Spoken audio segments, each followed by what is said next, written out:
নমস্কার, welcome to my channel সবুজশীল শ্রী শ্রী রাধাকৃষ্ণ গোপাল শ্রীমদ ভগবত গীতা। আজ 10 আগস্ট 2025। আমি বৃহৎ সচিত্র অষ্টাদশ পুরাণ সমগ্রের দ্বিতীয় অধ্যায়ের সৃষ্টিতত্ত্বের সামগ্রিক বিশ্লেষণ এর 25 পৃষ্ঠার কিছু অংশ পাঠ করছি। শ্রী শ্রী অষ্টাদশ পুরাণ সমগ্র কি জয়, শ্রী শ্রী রাধাকৃষ্ণ গোপাল শ্রীমদ ভগবত গীতা কি জয়।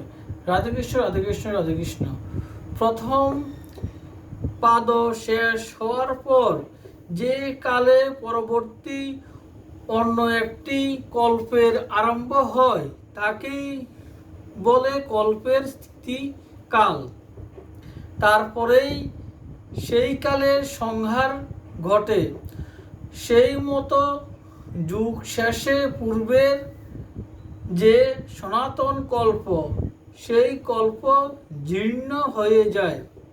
সেই কল্পের এক এক মন্বন্তরে চন্দ্র, সূর্য, গ্রহ, নক্ষত্র, তারা প্রভৃতির আবির্ভাব ঘটে।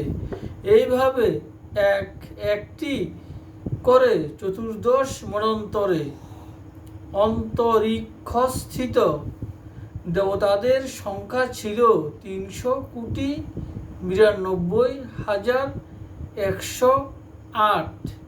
এভাবে এক একটি কল্পে দেবতাদের সংখ্যা 708,000।